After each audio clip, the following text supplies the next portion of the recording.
ನಮಸ್ತೆ ಸ್ನೇಹಿತರೆ, welcome to ಸಮೃದ್ಧಿ ಜೀವನ ಚಾನಲ್. ಇವತ್ತಿನ ದಿನ ಅತ್ಯಂತ ವಿಶೇಷ ಹಾಗೂ ಅತ್ಯಂತ ಉಪಯುಕ್ತವಾದ ಮಾಹಿತಿಯೊಂದಿಗೆ ಬಂದಿದ್ದೇವೆ. ಶಿವನನ್ನು ಒಲಿಸಿಕೊಳ್ಬೇಕು ಅಂದರೆ ನಾವು ಶಿವನನ್ನು ಪೂರ್ತಿ ಭಕ್ತಿಯಿಂದ ಪೂಜಿಸಬೇಕು. ಇದರಿಂದ ಶಿವನು ಕರುಣಾಮಯಿ, ಭಕ್ತಿಗೆ ಒಲಿಯುವ ಭಗವಂತ ಶಿವ. ಹೌದು, ಈ ಒಂದು ಶಿವನನ್ನು ನಾವು ಮೆಚ್ಚಿಸಬೇಕು ಹಾಗೂ ನಮ್ಮ ಇಷ್ಟಾರ್ಥಗಳು ನೆರವೇರಬೇಕು ಎಂದರೆ ನಾವು ಭಕ್ತಿಯಿಂದ ಶಿವನನ್ನು ಮಂತ್ರಗಳಿಂದ ಪೂಜಿಸಬೇಕು. ಹೌದು, ಮಂತ್ರಗಳಿಂದ ಶಿವನನ್ನು ಪೂಜಿಸೋದ್ರಿಂದ ನಮ್ಮ ಜೀವನದಲ್ಲಿ ಎಲ್ಲದಕ್ಕಿಂತ ಹೆಚ್ಚಿನದಾಗಿ ನೆಮ್ಮದಿ ಸಿಗುತ್ತದೆ. ಹೌದು ಸ್ನೇಹಿತರೆ, ಇವತ್ತಿನ ವಿಡಿಯೋದಲ್ಲಿ ಶಿವರಾತ್ರಿಯಂದು ನಾವು ಈ ಕೆಲವೊಂದು ಮಂತ್ರಗಳನ್ನು ಜಪಿಸುವುದರಿಂದ ನಮ್ಮ ಜೀವನದಲ್ಲಿ ಇರತಕ್ಕಂತಹ ಕಷ್ಟಗಳಿಂದ ನಾವು ಹೊರಬರಬಹುದು. ಹೌದು ಸ್ನೇಹಿತರೆ, ಆ ಮಂತ್ರಗಳ ಬಗ್ಗೆ ಇವತ್ತಿನ ದಿನ ತಿಳಿಯೋಣ. ಹೌದು, ಭಗವಾನ್ ಶಿವನು ಬ್ರಹ್ಮ, ವಿಷ್ಣು, ಮಹೇಶ್ವರ ತ್ರಿಮೂರ್ತಿಗಳ ಭಾಗವಾಗಿದ್ದಾನೆ ಹಾಗೂ ಜನನ ಮತ್ತು ಮರಣದ ಚಕ್ರದಿಂದ ಮುಕ್ತಿ ನೀಡುವ ಮೋಕ್ಷದೊಂದಿಗೆ ಸಂಬಂಧ ಹೊಂದಿದ್ದಾನೆ. ಸರಳ ಪೂಜೆಯಿಂದ ಒಲಿಸಿಕೊಳ್ಳಬಹುದಾದ ಏಕೈಕ ದೇವನೆಂದರೆ ಅದುವೇ ನಮ್ಮ ಮಹಾದೇವ ಮಾತ್ರ. ಹೌದು, ಶಿವ ಮಂತ್ರಗಳನ್ನು ಪಠಿಸುವುದರಿಂದ ನಮ್ಮನ್ನು ರೋಗ, ಭಯ ಇತ್ಯಾದಿಗಳಿಂದ ರಕ್ಷಣೆ ನೀಡುತ್ತದೆ. ಯಶಸ್ಸು, ಜೀವನದಲ್ಲಿ ಸಕ್ಸಸ್ ಅನ್ನೋದನ್ನು ನಾವು ಈಸಿಯಾಗಿ ಪಡ್ಕೊಳ್ಬಹುದು. ಹಾಗೂ ನಮ್ಮ ಇಷ್ಟಾರ್ಥಗಳು ಸಿದ್ಧಿಸಬೇಕು ಅಂದರೆ ಕರುಣಾಮಯಿಯಾದ ಶಿವನನ್ನು ಪೂಜಿಸಲೇಬೇಕು. ಆದರೆ ನಾವು ಯಾವ ಮಂತ್ರಗಳನ್ನು ಪಠಿಸುವುದರಿಂದ ಶಿವನ ಮೆಚ್ಚುಗೆಗೆ ಪಾತ್ರವಾಗ್ತೀವಿ ಎಂಬುದರ ಬಗ್ಗೆ ನೋಡೋಣ. ಹಿಂದೂ ಧರ್ಮದಲ್ಲಿ ಶಿವನನ್ನು ಕರುಣೆಯ ಪ್ರತೀಕ ಎಂದು ಹೇಳಲಾಗುತ್ತದೆ. ಪ್ರಪಂಚದಾದ್ಯಂತ ಜನರು ಭಗವಂತನನ್ನು ಮೆಚ್ಚಿಸಲು ವಿವಿಧ ರೀತಿಯ ಪ್ರಾರ್ಥನೆಗಳನ್ನು, ಪೂಜೆಗಳನ್ನು ಮಾಡುತ್ತಾರೆ. ಆದರೆ ಸರಳ ಸುಲಭ ಪೂಜೆಗೆ ಒಲಿಯುವನು ಈ ಶಿವ.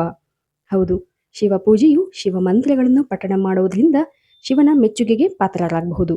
ಈ ಮಂತ್ರಗಳನ್ನು ಭಯವನ್ನು ಗೆಲ್ಲಲು ಮತ್ತು ನಮ್ಮ ಜೀವನದಲ್ಲಿ ಯಶಸ್ಸನ್ನು ಹಾಗೂ ಎಲ್ಲ ರೀತಿಯ ಕಷ್ಟಗಳಿಂದ ಹೊರಬರಲು ಸಹಾಯಕವಾಗುತ್ತದೆ.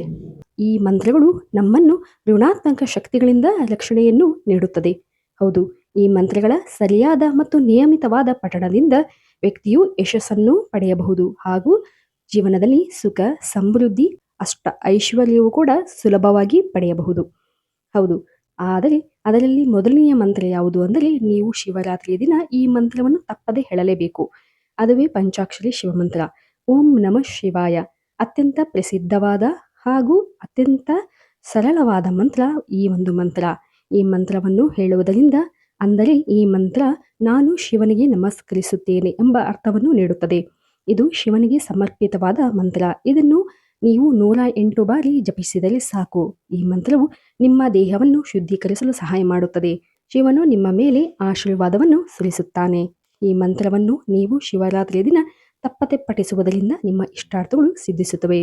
ಹಾಗೂ ನಂತರ ನೋಡುವುದಾದರೆ ಶಿವ ಗಾಯತ್ರಿ ಮಂತ್ರ ಅತ್ಯಂತ ಪರಿಣಾಮಕಾರಿಯಾದ, ಆಶ್ಚರ್ಯಕರವಾದಂಥ ಫಲಿತಾಂಶವನ್ನು ನೀಡುವ ಈ ಮಂತ್ರವನ್ನು ನೀವು ತಪ್ಪದೇ ಶಿವರಾತ್ರಿಯ ದಿನ ಜಪಿಸಿದರೆ ಸಾಕು, ನಿಮ್ಮ ಇಷ್ಟಾರ್ಥಗಳು ತಕ್ಷಣ ಈಡೇರುತ್ತದೆ. ಹೌದು, ಅದುವೇ ಓಂ ತತ್ಪುರುಷಾಯ ವಿದ್ಮಹೆ ಮಹಾದೇವಾಯ ಧೀಮಹಿ ತನ್ನೋ ರುದ್ರ ಪ್ರಚೋದಯಾತ್ ಎಂಬ ಮಂತ್ರ ಇದಾಗಿದೆ. ಈ ಒಂದು ಮಂತ್ರವನ್ನು ಹೇಳುವುದರಿಂದ ಪರಮಾತ್ಮನಾದ ಮಹಾದೇವನ ಕೃಪೆ ಪಡೆಯಬಹುದು. ಹೌದು, ನಂತರ ನೋಡುವುದಾದರೆ ರುದ್ರ ಮಂತ್ರ, ಓಂ ನಮೋ ಭಗವತೆ ರುದ್ರಾಯ. ಈ ಒಂದು ಮಂತ್ರವು ಅತ್ಯಂತ ಸರಳ ಹಾಗೂ ಪರಿಣಾಮಕಾರಿಯಾದದ್ದು. ಇದನ್ನು ರುದ್ರ ಮಂತ್ರ ಅಥವಾ ಶಿವರುದ್ರ ಮಂತ್ರ ಎಂದು ಕೂಡ ಕರೆಯಲಾಗುತ್ತದೆ. ಶಿವನ ಆಶೀರ್ವಾದ ಪಡೆಯಲು ಈ ಒಂದು ಮಂತ್ರವನ್ನು ಪಠಿಸಲಾಗುತ್ತದೆ. ಹಾಗೂ ಒಬ್ಬ ವ್ಯಕ್ತಿಯು ಯಾವುದೇ ರೀತಿಯ ಸಮಸ್ಯೆಗಳಿದ್ದರೆ ಆ ಎಲ್ಲ ಸಮಸ್ಯೆಗಳಿಂದ ಹೊರಬರಲು ಹಾಗೂ ತನ್ನ ಇಷ್ಟಾರ್ಥಗಳನ್ನು ನೆರವೇರಿಸಿಕೊಳ್ಳಲು ಈ ಒಂದು ಮಂತ್ರವು ಪರಿಣಾಮಕಾರಿಯಾಗಿ ಕೆಲಸ ಮಾಡುತ್ತದೆ. ಈ ಮಂತ್ರಗಳು ಅತ್ಯಂತ ಪರಿಣಾಮಕಾರಿಯಾದದ್ದು. ಅದರಲ್ಲೂ ಶಿವರಾತ್ರಿಯ ದಿನ ವಿಶೇಷವಾಗಿ ಈ ಮಂತ್ರವನ್ನು ಪಠಿಸುವುದರಿಂದ ನಮ್ಮ ಜೀವನದಲ್ಲಿರತಕ್ಕಂಥ ಎಲ್ಲ ಸಮಸ್ಯೆಗಳಿಂದ ಅತ್ಯಂತ ಸುಲಭವಾಗಿ ಹೊರಬರಬಹುದು.